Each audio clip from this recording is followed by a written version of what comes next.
शिव शंभो शंभो शंभो जय शंकर शिव शंभो शिव शिव राजा महेश्वर जय शंकर शिव शंभो शिव राजा महेश्वर जय शंकर शिव शंभो राजा महेश्वर जय शंकर शिव शंभो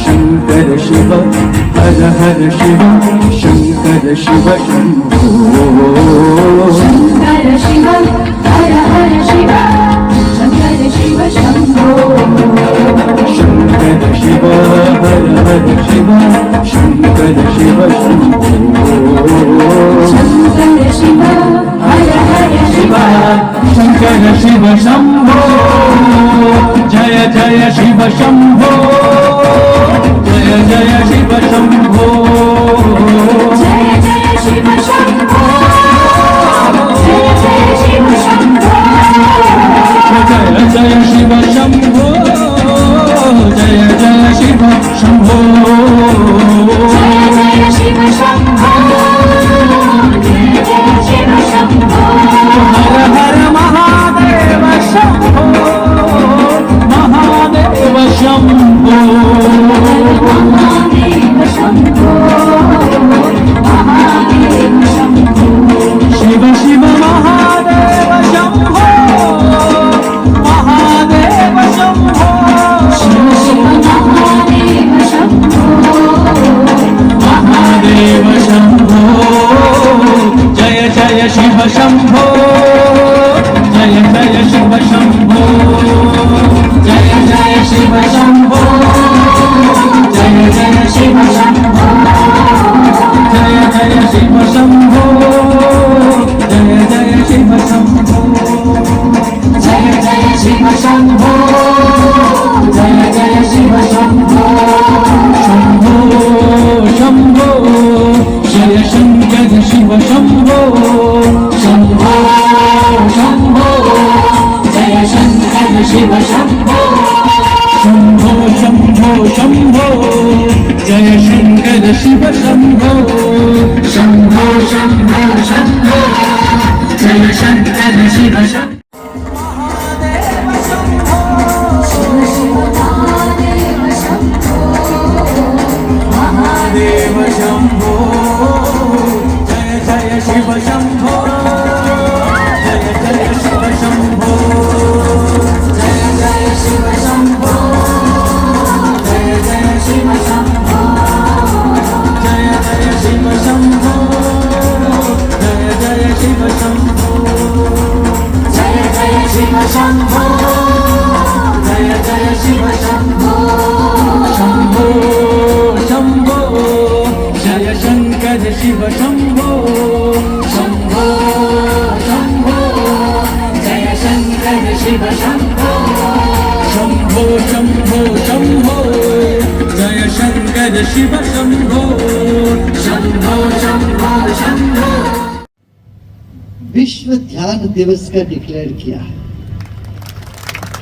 193 देश। भारत आखिरी में ज्वाइन किया। भारत ने तो समझ लिया थे हम तो योग दिवस तो मना ही रहे हैं, योग की आवश्यकता नहीं, ध्यान की अलग से, मगर बाकी सारे देश मिलकर के बोले कि नहीं हमको ध्यान चाहिए। फिर हमको उन्होंने निमंत्रण दिया कि आप आके इसको कंडक्ट करें। पिछले साल तो कई साल में भी, लास्ट ईयर भी 25 में भी उन्होंने बुलाया, तो फिर जाके हम कुछ भजन करना चाहिए। यही भक्ति उत्सव है क्या? मगर हमारे समाज में हमारे भावों को अभिव्यक्त करने के लिए बहुत रोक टोक चलती आई है बहुत सालों से। पहले नहीं था, 12वीं शताब्दी में ऐसा नहीं था।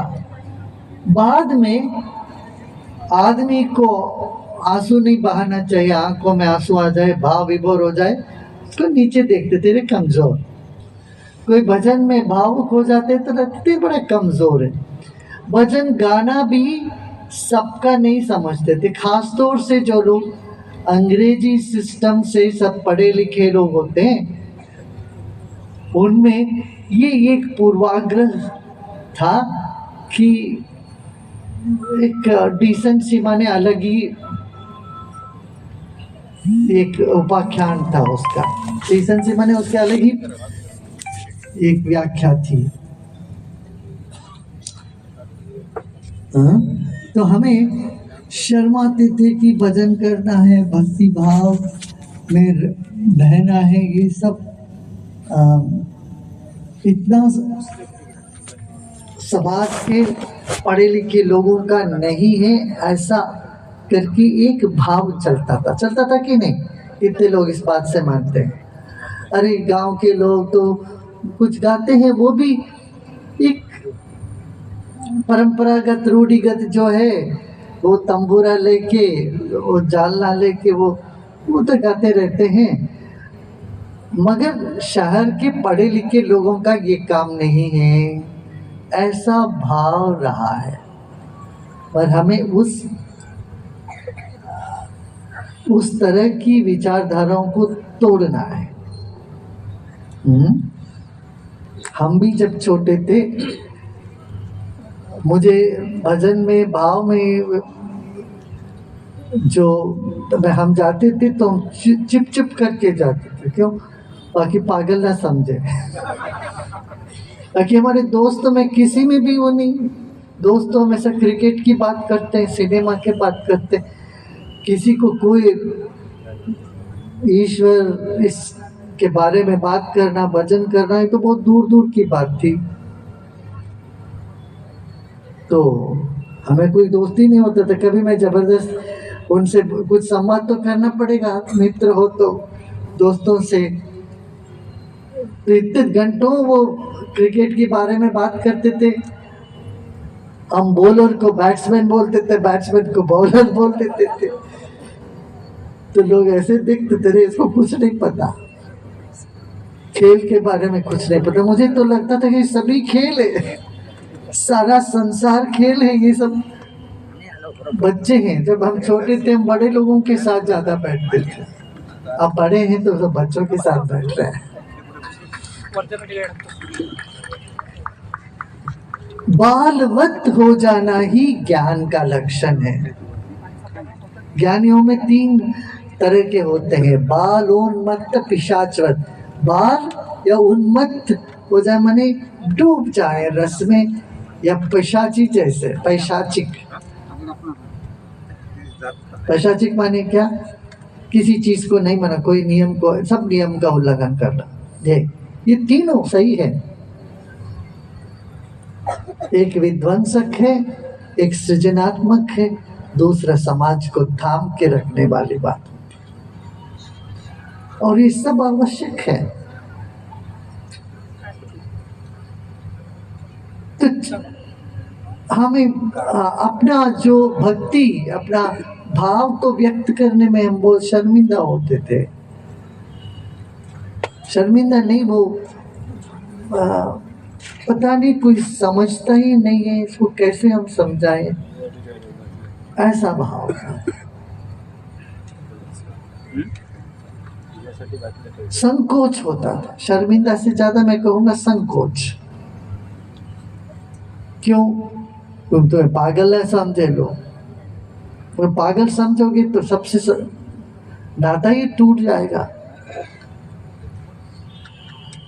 और लक्ष्य ये नहीं है सबसे नाता तोड़, सब लोग तुमसे नाता तोड़ दे तो तुम उनके काम नहीं आ पाओगे। तुम सबसे नाता तोड़ो, तुम अपने में रहो, वो ठीक है, मगर सब लोग तुमसे नाता तोड़ेंगे तो तुम उनके उपयोगी नहीं होगे। हम हर एक व्यक्ति जो शरीर लेके दुनिया में आए हैं, हम किसी न किसी के काम आ जाएं, यही उपलक्ष्य से आए हैं। हमें यहाँ से ले जाना कुछ नहीं है, हम सबके काम आ जाएं। शरीर से समाज का सेवा हम करें और भक्ति से हम ईश्वर में घुल मिल रहे। देखिए, ईश्वर कहीं ऊपर नहीं बैठा है, जहाँ प्रेम होता है वहाँ प्रकट हो जाता है। जैसे आपका ये कॉर्न होता है ना, कॉर्न, और उसको जब थोड़ा सा गर्मी दे देते हो क्या होता है, वो पॉपकॉर्न बन जाता है। कोंकण में तो शायद यहाँ बहुत बीच में पॉपकॉर्न ही देख खाते हैं ना लोग, रत्नागिरी क्या बोलते हैं पॉपकॉर्न को, पॉपकॉर्न ही बोलते हैं। ऐसे जो खड़क होता है हमारे व्यक्तित्व, वो भक्ति में, सत्संग में वो फूट के हल्का हो जाता है, मधुर हो जाता है, सुंदर हो जाता है, रसमय हो जाता है। जीवन रसमय होना है, और रस की मांग तो सबको है। जो भी कुछ भी करते हैं ना, हम क्या चाहते हैं, उसमें कुछ हमको आनंद मिले, खुशी मिले, इसीलिए करते हो कि नहीं? हाँ? और रस भक्ति से ही होगा। और भक्ति क्या है? सिर्फ बैठ के कोई भजन करना, माला फिरना नहीं है, डूब जाना, प्रेम में डूबना ही भक्ति है, पिघल जाना ही भक्ति है। हाँ? हम ईश्वर को अपने से अलग दूर कहीं देखते हैं, ऐसा नहीं है। ईश्वर सर्वत्र है, ईश्वर है सर्वत्र समाना, और प्रकट होता है प्रेम से। सबके भीतर समान रूप में है। जैसे हवा है, हवा ही समझो ईश्वर है। ऐसे आकाश में हवा है, ऐसे ईश्वर में सब कुछ है। और जैसे जैसे हम अपने अंतर्मुखी होते हैं, शांत होते हैं, तो हम बड़े सूक्ष्म होने लगते हैं, एकदम अंदर से नाजुक और सूक्ष्म, और सूक्ष्माति सूक्ष्म भाव ही प्रेम है। हम अक्सर प्रेम को समझते रहे, बेटा मैं तो मेरे से कहीं दूर ना जाओ, तेरे बिना मैं रह नहीं सकता हूँ, या पति पत्नी को करे आपके बिना मैं नहीं रह सकती हूँ या रह सकता हूँ, इसी को हम प्रेम समझते हैं। नहीं, हाँ उसमें भी है प्रेम, मगर उसकी गहराई में प्रेम ही ध्यान है, प्रेम ही ज्ञान भी है। समझ रहे कि नहीं? आप लोग हो ना, समझ रहे हो? तो आज हम लोग अभी भजन करेंगे, तो मैं चाहूंगा हर एक व्यक्ति खूब ताली बजा के पूरे भाव से, पूरी रोम रोम से भजन गाना चाहिए। क्या? सहमे सहमे से नहीं। देखो हम कुछ भी करते हैं ना, बड़ा सुपरफिशियल करते हैं, सहमे सहमे से करते हैं। मगर जब आप छोटे बच्चे थे ऐसे नहीं करते थे। एक बच्चा हंसता है तो पूरे शरीर से हंसता, और क्रोध आता है तो ऐसा क्रोध, उसकी पूरी शरीर से क्रोध दिखता है कि नहीं? बच्चे के हाथ में कोई खिलाना देखे तुम उससे छीनो, देखो कितना क्रोध आता है उसके कण से वो गुस्सा निकलता है, और वो वैसे ही शांत भी हो जाता है।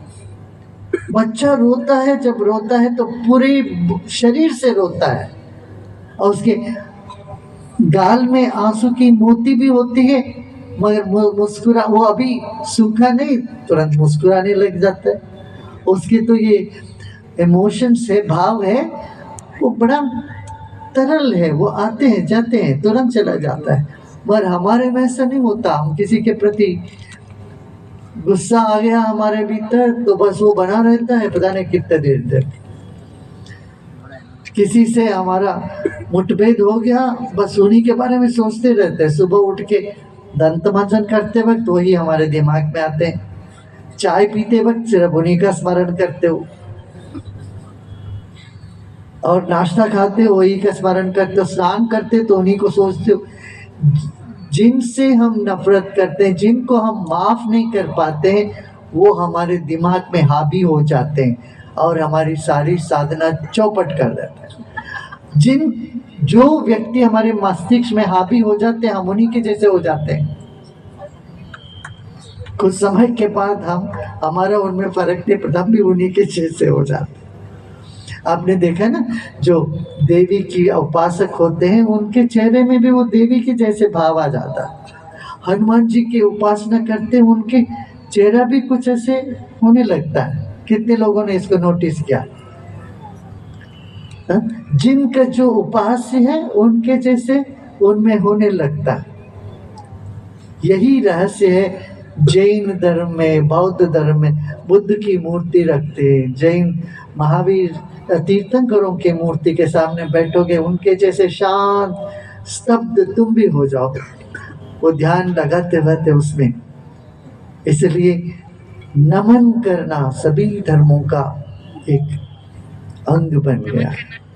नमन, ना मन, मन नहीं है। न मन की स्थिति कैसे होगी? जब हम पिघल जाते हैं, हमारे भीतर जो अस्मिता है, मैं, वो मैं पिघल के सिर्फ भाव रह जाता है। वही भक्ति है। जब भाव और भक्ति जीवन में ऐसे उमड़ता है तो जीवन ही एक उत्सव हो जाता है भाई। हाँ, मान लो 24 घंटे गुरुदेव ऐसे नहीं रह पाते, मैं मानता हूँ रहने की जरूरत नहीं है।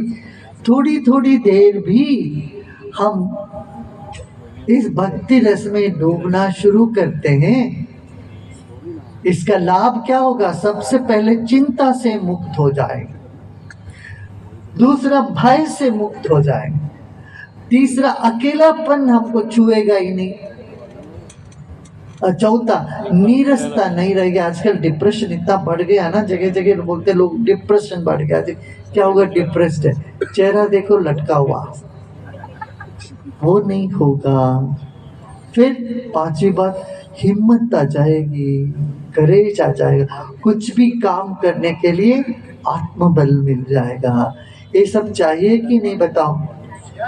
चाहिए। कितने लोग बोल रहे हैं चाहिए? तुम्हारे काम धंधे में चाहिए, समाज में व्यवहार में चाहिए, घर में शांति रखने के लिए चाहिए। हाँ, देखो घर में अक्सर क्या होता है, 5 लोग 10 लोग होते, अब तो 10 लोग होते नहीं, आजकल कम हो गया, छोटा परिवार हो गया सब जगह। मान लो 8 लोग होते हैं, 10 लोग होते हैं घर में, सबका मन तो एक सा हमेशा होता नहीं, किसी का ऊपर किसी का नीचे। अब वो किसी का भी मन नीचे जाता है, वो सब पर असर करता है कि नहीं? करता है, करता है ना? हाथ उठा के बताओ। एक व्यक्ति दुखी हो जाता है घर में तो सबको उसका असर हो जाता है, सब पर उसका असर हो जाता है। अब हम क्या करते हैं? या उनको फुसलाने जाते हैं या उनको समझाने जाते हैं। उस वक्त हम बड़े ज्ञानी हो जाते हैं, लेक्चरबाजी देते हैं, उनको समझाने जाते हैं, और वो भी समझते हैं ये खोखला है, नहीं समझते, सुनते नहीं। सुनते क्या? नहीं सुनते। जितना तुम उनको समझाओगे, घर में जो दुखी है आपसे नहीं संभल पाता है, आपसे सुनेंगे नहीं। इसीलिए एक गुरु की आवश्यकता है, एक ऐसा मित्र की आवश्यकता है, वो उनको समझा देंगे, बता देंगे, ताकि भरोसा उन पर ज्यादा होता है। और यदि भक्ति रस है हमारे में और प्रार्थना का बल है, वो ऐसे ही जो भी मतभेद होता है, घर में मुठभेद होता है, वो सब वैसे के वैसे पिघल जाते हैं, घर निकल जाते हैं। तो इसलिए हर घर में ध्यान करना बहुत आवश्यक है। हाँ? जैसे एक व्यक्ति दुखी होता है तो सब पर दुख छा जाता है, ऐसे एक व्यक्ति ध्यान करने से भी सब पर उसका असर पड़ जाता है। ये रहस्य है। आज वैज्ञानिकों ने इस बात पर को सिद्ध किया है। वैज्ञानिकों कहा कि 1% ही, 1% भी लोग ध्यान करेंगे तो उनके जो सकारात्मक पॉजिटिव तरंग है उसका असर सब पर पड़ता है। जैसे दुर्गंध फैलता है वैसे सुगंध भी फैलता है। तो घर में सुगंध बनाए रखने के लिए ध्यान करना है। क्या ख्याल है? करना है ना, करना है ना। देखो घर में आज गणेश जयंती बना है, आप बहुत लोगों ने महाराष्ट्र में गणेश जयंती में क्या करते हैं, मोदक बनाते हैं, एक दिया जलाते हैं। घर की दादी माँ दिया जलाती है, माँ जलाती है, पिता वहाँ फूल समर्पण करते। उसका जो एक सकारात्मक प्रभाव है, उसका एक पॉजिटिव वाइब्रेशंस है, वो सब पर पड़ता है।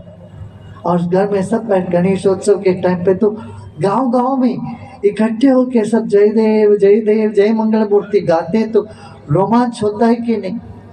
कितने लोग रोमांच होता है, देखो रोमांच होता।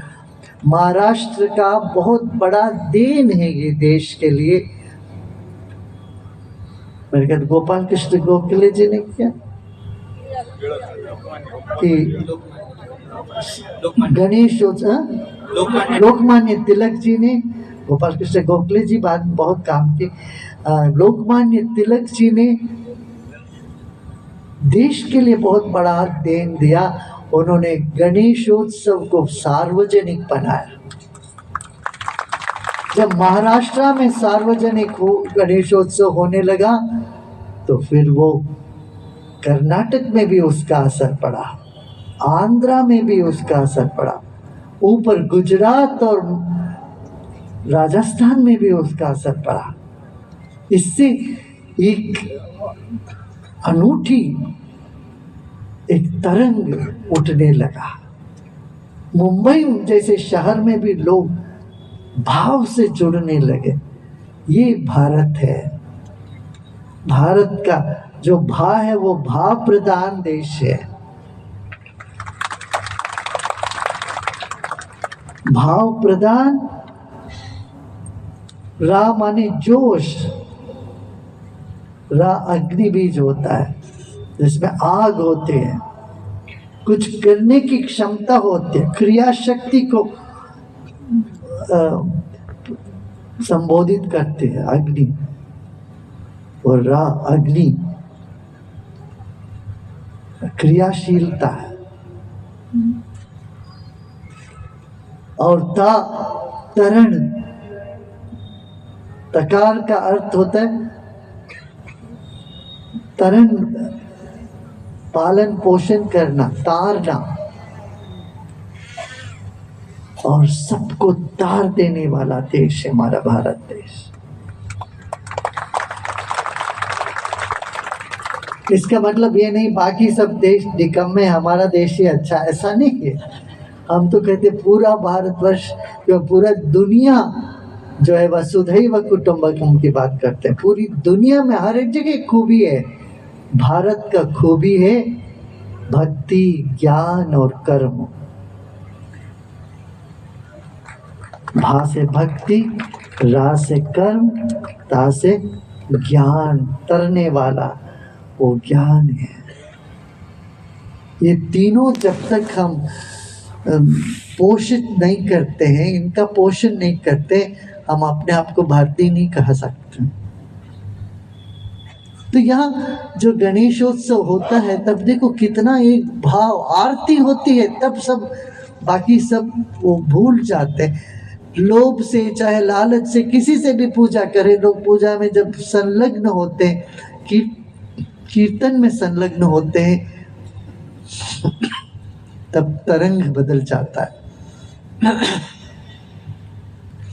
ऐसे ही जब पालकी चलती है, यहाँ विठोबा की पालकी, तब भी देखो क्या भाव से लोग पैदल चलते हैं आलंदी तक।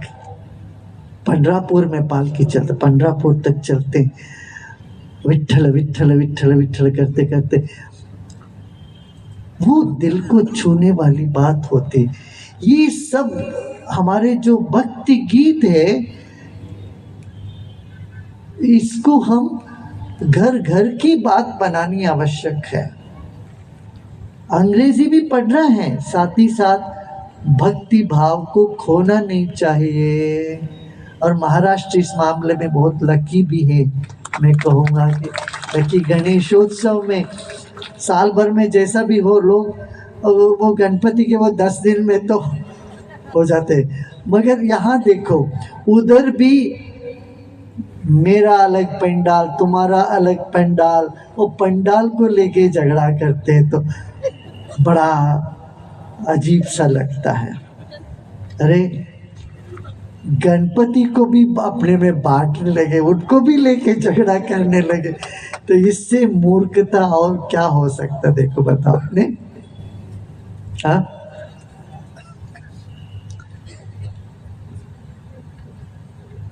व्यक्ति में यदि विशालता नहीं है और सबसे अच्छी चीज को भी वो बिगाड़ के बैठते, और विशालता आती है ध्यान करने से। सुदर्शन क्रिया करो, ध्यान करो, फिर क्या मन विशाल हो जाता है। छोटी छोटी चीजों पे पड़ते ही नहीं। भाई जाके देखो, कब तक तुम जियोगे? तुम्हारा जीवन कितने साल का होगा? अभी कितने साल हो गया तुम्हारा?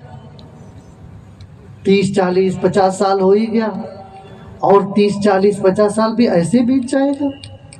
जरा मुड़ के देखोगे तो जीवन की दरिया इतनी तेजी से बह रही है, बहुत जल्दी जीवन निकलता जा रहा है। इसमें मेरा मेरा मैं कहाँ तक करो? मुड़ के देखो कितने लोग यहाँ थे, सब मर गए, उनका नामो निशान नहीं है अभी। मैं अभी आपसे पूछता हूँ, आपके परदादा का नाम पता है आपको? हाँ, आप देशमुख होता, आखिरी नाम देशमुख है, तो वो भी देशमुख ही होंगे, मगर पहला नाम क्या है उनका नहीं पता। 3 पीढ़ी 4 पीढ़ी के पहले कौन थे? उनका फोटो घर में भी रहा होगा, शायद वो गैरेज में डाल दो। अरे धूल, बहुत धूल है, बहुत फोटो मेरा। ऐसे ही तुम्हारा भी होने वाला है। तुम्हारे बच्चे साल में एक बार श्राद्ध कर देंगे, तुम्हारे जाने के बाद याद कर लेंगे। तुम्हारे पोते नाते वगैरह तो नाम ही भूल जाएंगे, याद ही नहीं रहेगा। और हम क्या करते, सारा जिंदगी इसी में परेशान रहते हैं। तो थोड़ा जागे, थोड़ा विशाल दृष्टिकोण से देखें। जीवन क्षणिक है। अब क्षणिक जीवन में छोटी छोटी बातों को लेके हम क्यों अपना माथा बिगाड़ते बैठे हैं, है ना? क्या ख्याल है? यही जीवन जीने की कला, यही आर्ट ऑफ लिविंग सिखाता।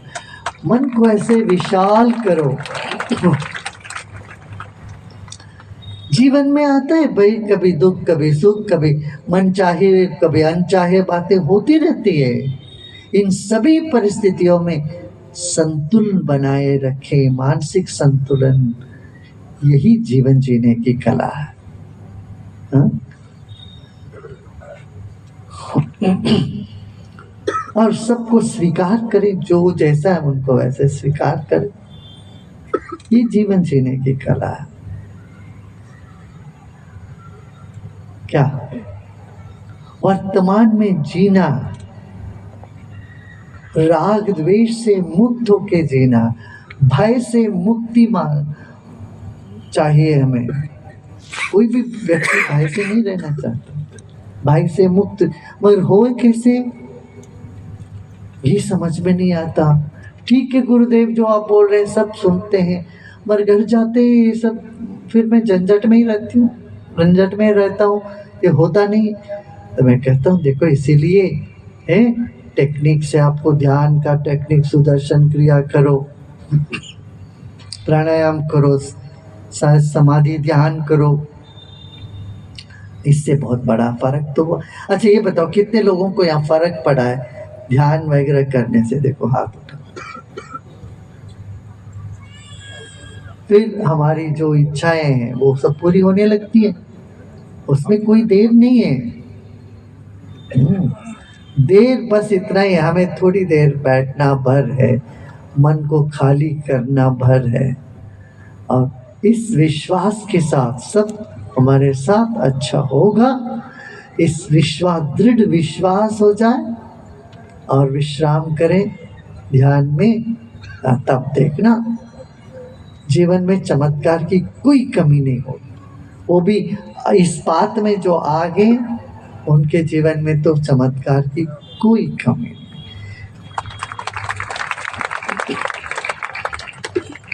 नहीं। ठीक है ना? हम लोग क्या कहते हैं, चमत्कार माने कोई जादू करके ऐसे ऐसे करके कोई निकाले, कुछ करे, इसको चमत्कार समझते नहीं। जीवन ही एक चमत्कार है। हर परिस्थिति में हमको कुछ कोई मदद, अदृश्य शक्ति की मदद मिले, वो चमत्कार है। हर ख्वाहिश, हर इच्छा हमारी ऐसे पूरा होता चला गया, जीवन में आनंद और प्रेम का लहर दौड़ता रहे, यही चमत्कार। और ये तो हो रहा है, सिर्फ एक जगह नहीं, दुनिया भर में। तो यही आज हम समझे, हम भाग्यशाली हैं और हमारी जो भी समस्याएं है पूरी होगी। आज सत्संग के बाद रात को जब आप सोने जाओगे ना, एक इच्छा अपने मन में रखो और वो इच्छा समर्पण करके बैठो, समर्पण कर दो और सो जाए। सोने से पहले एक प्रार्थना, एक इच्छा, 10 नहीं, एक ही रखना चाहिए, क्योंकि 10 हो तो बढ़ जाए तुम्हारी शक्ति। एक संकल्प रखो, एक इच्छा, एक प्रार्थना, मेरा ये काम होना है, और इससे बेहतर कुछ हो तो वही हो। ये क्लॉज डालना पड़ेगा। माइंड जो है, हमारी चेतना कंप्यूटर जैसा है, समझ रहे ना? मैं बहुत धनी हूँ, ये नहीं चलेगा। कितना धनी, ये लिखो, ये सोचो, ये बताओ। निर्दिष्ट संकल्प हमेशा पूर्ण होता है। मगर ऐसे ही समस्या, कोई जनरल समस्या लेके आते हैं, जनरल समस्या में वेग बातें करना, अस्पष्ट समस्या, उसका समाधान कोई नहीं उठा सकता।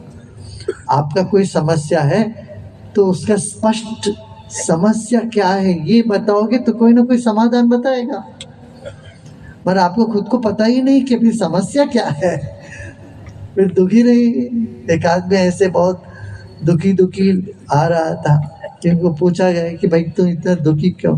दुखी नहीं, जो मेरा चेहरा है ही ऐसा है।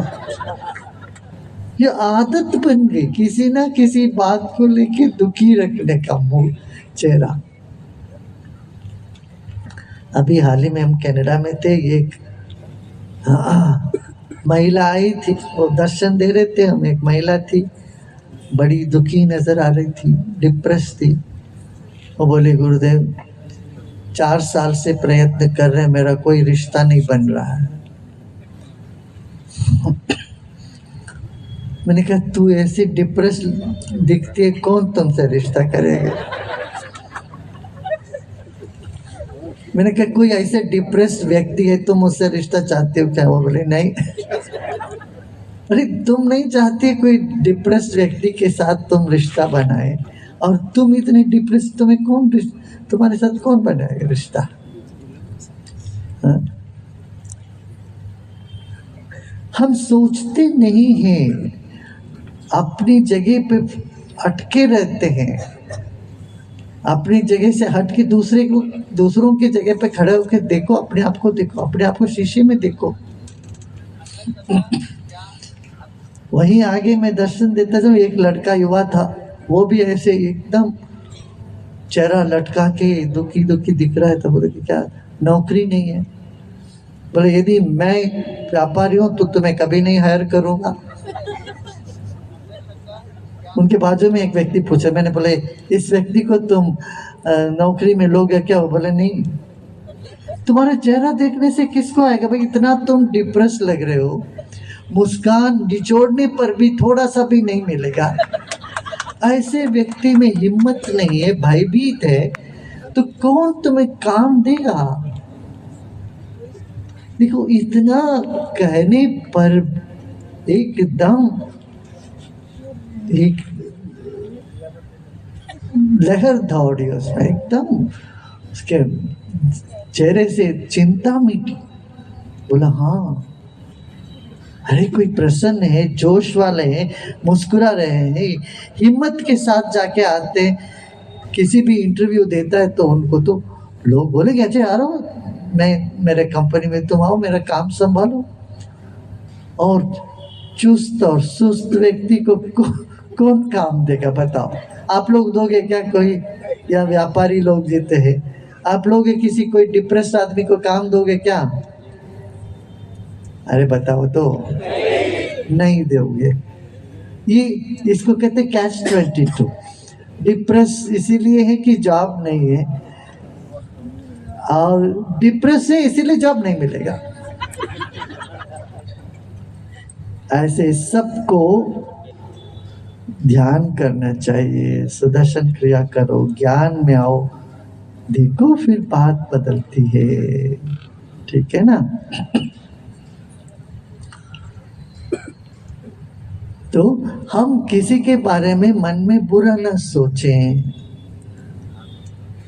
हैं लोग बुरा लोग करते हैं, मगर उन बुरे व्यक्ति के भीतर भी कुछ अच्छा व्यक्ति छिपा हुआ है।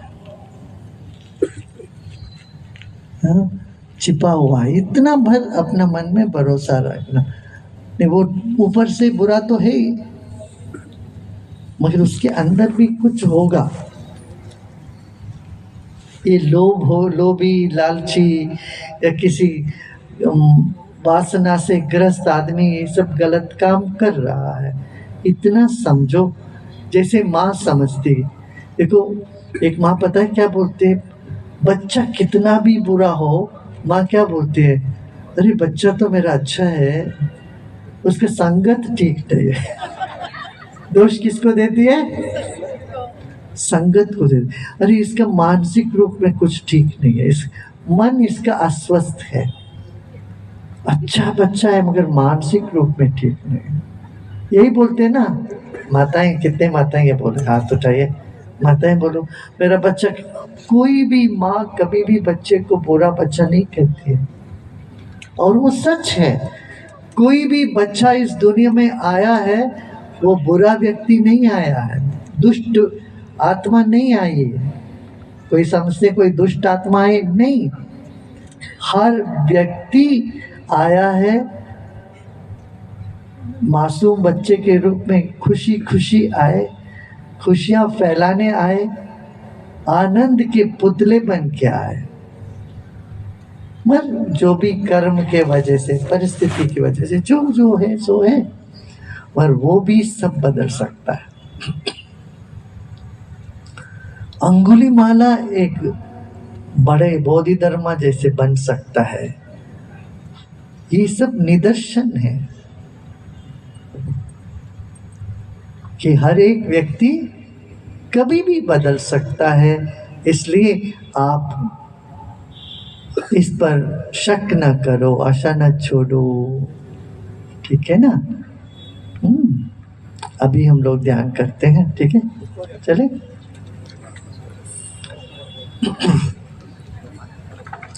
ध्यान से पहले एक कीर्तन करें, भजन करें, और जो भजन करेंगे सब लोग हाथ ऊपर उठा के बोलते जाएंगे। मुंह से बोलेंगे, कोई नहीं बोल रहा तो बाजू में बैठे वालों को चीटी कर दो थोड़ा सा। क्या बोलते हैं? चीटी, चिमटा। उनको थोड़ा सा चिमटा करना, बोले कि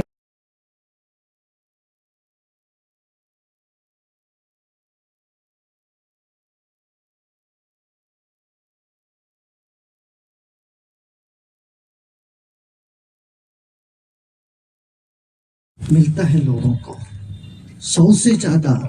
उसमें सबसे पहला पहला पता है क्या, आपकी इम्यून सिस्टम बढ़ जाते, इम्यूनिटी बढ़ जाती 5 गुना। क्रिया करने से, ध्यान करने से 5 गुना इम्यून सिस्टम मजबूत हो जाता है। ये चाहिए ना। अब कोरोना के टाइम पर आपको पता है 10 लाख डॉक्टर्स, इंजीनियर दुनिया भर के वो ऑनलाइन में मेडिटेशन कर रहे थे हमारे साथ, 10 लाख से ज़्यादा। मैं 2 महीने सुबह शाम इनको ध्यान का शिक्षक कक्ष लेता था बेंगलोर में बैठे। जापान से लेके अर्जेंटीना तक, अमेरिका, कनाडा, सब जगह डॉक्टर ने लिया। अभी जब मैं दौरा कर रहा था, डॉक्टर लोग आके बोले गुरुदेव इससे मेरा हम बच गए, इससे बहुत हमको लाभ मिला। क्योंकि डॉक्टर के भीतर इतना डर था, इतना एक तरह का आतंक था कि हम कैसे कोरोना को डील करें। हाँ, वो कहानी बहुत अच्छी लंबी है, मैंने अच्छी नहीं बोल सकते, कहानी बहुत लंबी, मगर इतना समझो हमारे भीतर की जो ऊर्जा है उसको जगाना है, ध्यान और प्राणायाम से ये जगता है। हाँ, और भक्ति साथ में है तो इतना रसमय हो जाता है सब कुछ। अच्छा, ये एक लाभ है। दूसरा लाभ क्या है?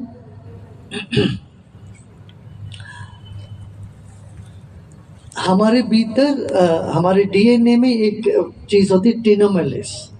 ये 21 साल के बाद बढ़ता नहीं, बंद हो जाता है। अब ये पता लगा है ध्यान और क्रिया करने से 1 हफ्ते में वो बढ़ने लगता है। माने आपका बॉडी के सेल्स जो है यंग होने लगते हैं। तो ये भी एक बहुत बड़ा आविष्कार, रिसर्च पेपर उसके बारे में निकला। ऐसे बहुत है बीमारियों। और ओस्लो में नॉर्वे के यूनिवर्सिटी ने जब रिसर्च किया क्रिया के ऊपर, सुदर्शन क्रिया में, उन लोगों ने ये पता लगाया जैसे सुदर्शन क्रिया करते हैं हमारे शरीर में 300 ऐसे जीन्स हैं। वो 300 जो जीन्स जो है, जो कैंसर, अल्जाइमर जैसे बीमारियों को जन्म देता है, वो सब इनएक्टिव होने लग जाते, इनएक्टिव हो जाते, वो दब जाते हैं। तो इस तरह से बहुत है, इसलिए ध्यान क्रिया करिए। अब देखिए, पहले तो लोग बोलते थे तो हिंदुस्तान के ध्यान वगैरह में क्या होता। पिछले साल 2024 में 193 देश इकट्ठे होकर के विश्व ध्यान दिवस का डिक्लेयर किया। 193 देश, भारत आखिरी में ज्वाइन किया।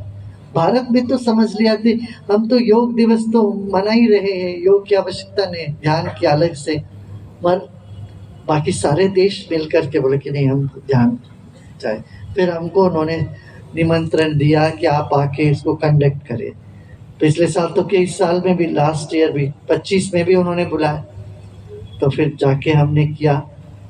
तो वहाँ तो सेक्रेटरी जनरल उन्होंने ये बताया, गुरुदेव हर नेगोशिएशन से पहले ये ध्यान बहुत आवश्यक है, हमको लगता है, ताकि इससे बहुत सुधार आ जाएगा समाज में। तो आप भी मेडिटेशन करो, क्रिया करो, और अपने मित्रों को बोलो तुम लोग सब करो जाके, ठीक है। मैं 45 साल बाद हम कोंकण आए हैं पहली बार। कोंकण से तो लोग आते रहे हमेशा, एक बोर्ड लेके, गुरुदेव कोंकण कब आ रहे हैं? मैंने कहा आऊँगा। देर होगी, बहुत समय, 45 साल दुनिया भर होके फिर कोंकण आए हैं। यहाँ आप सबकी जिम्मेदारी है कोंकण को सुंदर और खुशी प्रदेश बनाने की जिम्मेदारी लोगे आप लोग। हाँ, तो जगह जगह देखो, जिनको भूख लगती है, रेस्टोरेंट तो सब जगह है, कहीं भी जाके खाना खा लेते हैं। जिम करना हो, एक्सरसाइज करना, तो बहुत सारे जिम है ना। महिलाओं के लिए ब्यूटी पार्लर भी तो होगा यहाँ का। जाते हैं क्या ब्यूटी पार्लर में जाते हैं? मगर खुश होना हो, मन में कुछ बोझ है, किसी भी प्रकार की परेशानी है, इस परेशानी को कहीं ना कहीं झाड़ना हो तो ऐसी कोई जगह नहीं है ना। इसीलिए हैप्पीनेस सेंटर बनाना आवश्यक है। अच्छा ये बताओ कितने लोग हैप्पीनेस सेंटर बनाने के लिए रेडी हुए हैं? आप सब लोग मिल के जगह जगह हैप्पीनेस सेंटर बनाओ और टीचर बन जाओ ना। आप लोगों में बहुत लोग सक्षम हो, इसके टीचर बनो। आप जो भी धंधा कर रहे हो, काम करते रहो और साथ में टीचिंग भी तुम कर सकते हो। आपके आसपास के लोगों को मदद भी मिलेगा। आपने अभी देखा ना ये बच्चों का देखा इंट्यूशन प्रोसेस। हमने अभी 3 लाख बच्चों को इसमें तैयार किए। हाल ही में एक बहुत सुंदर घटना हुई।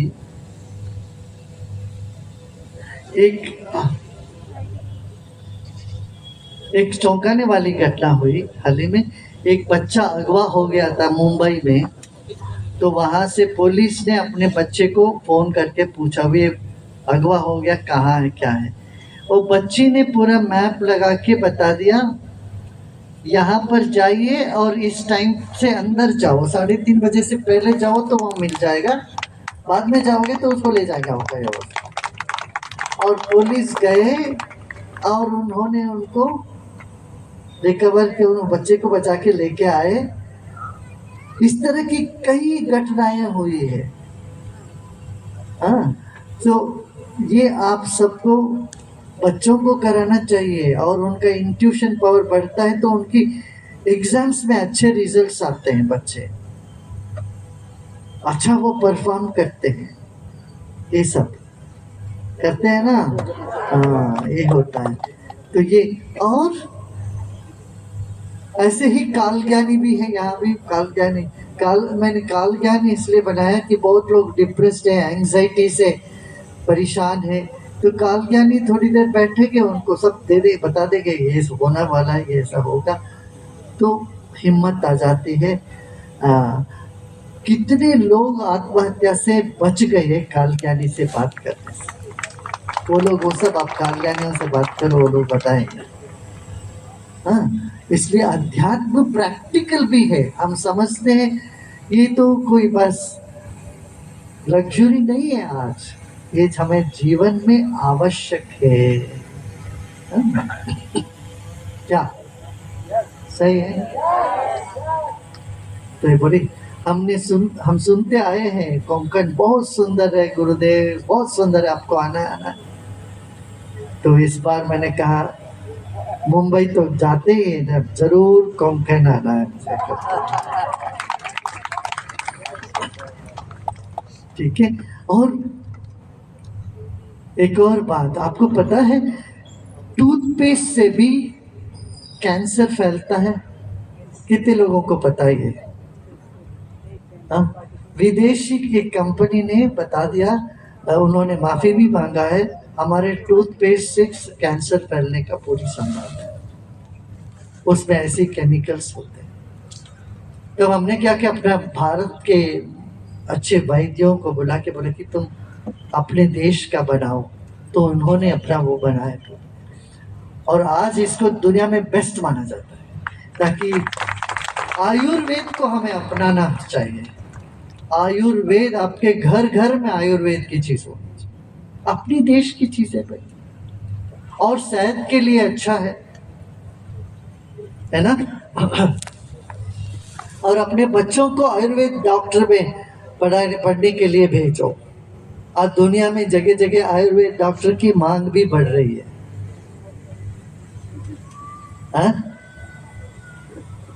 भेजा है ना, आयुर्वेदिक हॉस्पिटल में भेजिए, आयुर्वेद में बच्चों को पढ़ाने भेजो, बच्चे आयुर्वेदिक डॉक्टर बने। भारत का ज्ञान योग और आयुर्वेद को दुनिया में सब जगह ले जाए, और हमारे देश के गांव-गांव में भी चाहिए।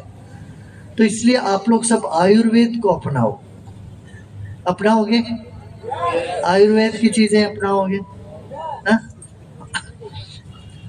ऐसा नहीं है कि एलोपैथी बुरा है, नहीं, एलोपैथी का भी अपना स्थान है, एलोपैथी भी चाहिए इमरजेंसी के लिए, मगर आयुर्वेद को भी साथ में लेना, आयुर्वेद आवश्यक है, ठीक है ना। हाँ,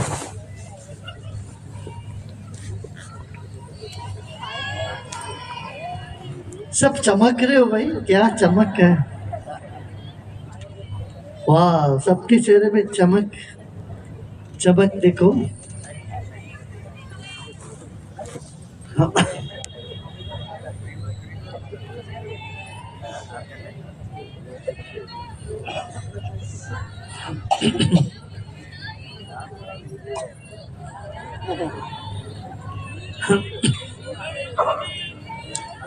You have no choice, आपके पास कोई चॉइस ही नहीं है।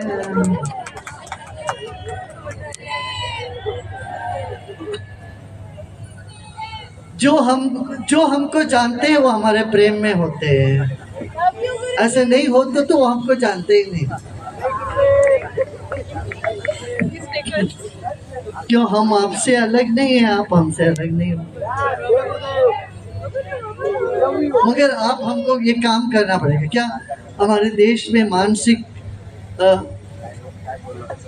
मानसिक रोग बढ़ता जा रहा है, बहुत लोगों को डिप्रेशन हो रहा है, ये सब हो रहा है, तो आप सबको घर घर में ध्यान पहुंचाना है, पहुंचाओगे सब?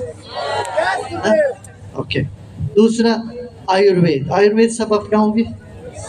सब लोग हाथ उठाइए, बताइए कितने लोग आयुर्वेद की सारी चीज़ें आप लोग करें। हाँ, अपना, इसीलिए हमने कहा कि हमारे लोग शुद्धता, एकदम प्योर चीज़ों को तो करना चाहिए, कोई मिलावट नहीं है।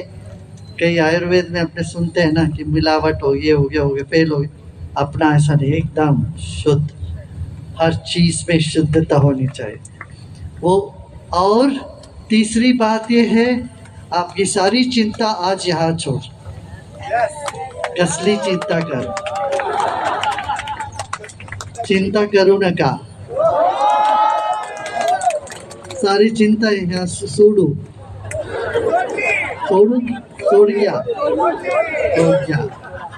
और आज रात को सोने से पहले 1 मिनट बैठो, बिस्तर पर बैठ के क्या क्या आपने सुना आज भक्ति उत्सव में, वो एक बार मन में मनन करो, मनन करके आपके मन में कोई एक इच्छा हो, वो इच्छा रख के ओम बोल के समर्पण करके सो जाओ, फिर देखना।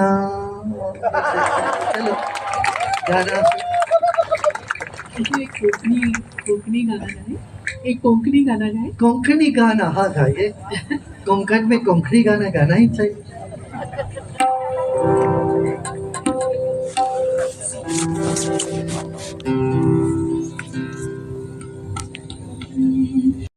गुरुदेव, आज संसार अनेक संघर्षों से गुजर रहा है। इन संघर्षों में धर्म की ओर कौन है और अधर्म की ओर कौन, इसे कैसे पहचाना जाए गुरुदेव? इसलिए इंट्यूशन की आवश्यकता है, और ध्यान करोगे तो फिर तुमको एकदम आइडिया आएगा, क्लैरिटी आ जाएगी। नेक्स्ट। गुरुदेव, बेरोजगारी और भविष्य की अनिश्चितता आजकल के युवाओं को गहराई से प्रभावित कर रही है। ऐसे समय में युवाओं को अपने भीतर कौन सी शक्तियां विकसित करनी चाहिए? क्या, फिर से बोलो? बेरोजगारी और भविष्य की अनिश्चितता, ये बेरोजगारी और भविष्य की अनिश्चितता, आर्ट ऑफ लिविंग सेंटर से तुम कांटेक्ट करो, उनसे बात करो। जो बेरोजगार युवा है उन सबको स्किल करके, बहुत देखो अपॉर्चुनिटी दुनिया में बहुत है। अब भारत सरकार ने जापान से समझौता किया, वहाँ लोग चाहिए, उनको स्किल्ड वर्कर्स चाहिए, काम करने वाले चाहिए, सब तरह के लोग चाहिए। ऐसे यूरोप में चाहिए। भारत युवा देश है, बाकी सब देशों में युवा पॉपुलेशन बहुत कम हो रहा है, इसलिए तुम्हें पूरी दुनिया में अपॉर्चुनिटी है, तो चिंता मत करना। अपना आर्ट ऑफ लिविंग के वो है ह्यूमन रिसोर्स है HR, उसमें तुम अपना एप्लीकेशन देना, उनसे बात करो, अपना देखेंगे, सबसे कनेक्ट करेंगे। आजकल अच्छे उद्योगपतियों को अच्छे लोगों की जरूरत है, उनको मिल नहीं रहा है। सब मिलेगा। हाँ। गुरुदेव, कोकण क्षेत्र में अत्यधिक वर्षा होने के बावजूद जल संकट क्यों होता है और जल संरक्षण के लिए कौन से टिकाऊ उपाय अपनाए जा सकते हैं? जल संरक्षण के लिए काम करना चाहिए। पहले तो जल को प्रदूषित न करें। ये केमिकल वाले साबुन वबुन सब हम यूज करते हैं ना, वो सब डाल के केमिकल वाले करके हम जल को प्रदूषित कर देते हैं। वो जल जो है वो, इसीलिए मैंने आयुर्वेद पर बार बार जोर देता हूँ। अच्छा, दूसरी बात है कि जल संरक्षण के लिए भी आर्ट ऑफ लिविंग ने काफ़ी महाराष्ट्र में काम किया है। आप लोग भी उसमें जुड़ो। अपना देखते हैं जगह जगह तालाब की स्वच्छता करनी है और ग्राउंड वाटर रिचार्जिंग करना है, ये सब करते हैं। ये बड़ा आश्चर्य की बात है, यहाँ पर भी जल का संकट है। कोंकण में तो समझते हैं होना नहीं चाहिए। गुरुदेव, कोंकण में सी फूड मतलब समुद्री आहार प्राधान्य तौर पर कंज्यूम किया जाता है, जिससे तमस और जड़ता बढ़ने की बात की जाती है। ऐसे स्थिति में साधना और जीवन शैली में संतुलन कैसे बनाए रखें?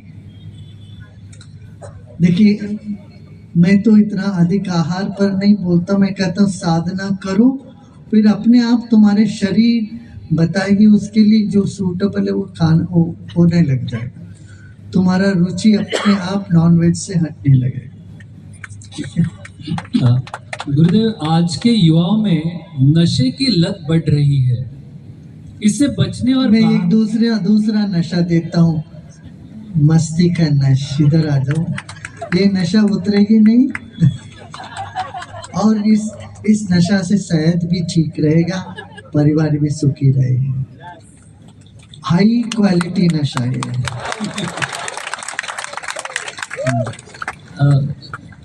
गुरुदेव, कुछ रैपिड फायर। हाँ चलो। A short rapid fire, Gurudev. Destiny. हाँ? Destiny. Destiny is very bright. Guru. Leads you to beyond the destiny. Dharma. Dharma upholds you. Attachments. Attachment should be for the whole creation. Love. Your nature. Jealousy. Jealousy is ignorance. Addiction. Addiction is grouping in the darkness. Anxiety. Anxiety हमको पता नहीं वो क्या चीज होता है। Artificial intelligence. मैं तो बोलता हूँ एब्सोल्यूट इंटेलिजेंस की बात करता हूँ। मैं कोई चीज़ आर्टिफिशियल नहीं करता हूँ, सब मेरा एब्सोल्यूट होता है, सहज होता है। Materialism. मगर आर्टिफिशियल इंटेलिजेंस से बचने की कोई ज़रूरत नहीं है, डरने की कोई ज़रूरत नहीं, जब तुम्हारे पास एब्सोल्यूट इंटेलिजेंस हो तो। Materialism. Material Materialism. आजकल ये मेटेरियलिज्म, स्पिरिचुअलिज्म, ये सब बाढ़ में गया। ये सब कुछ नहीं है, अब ये सब एक हो गया पूरा।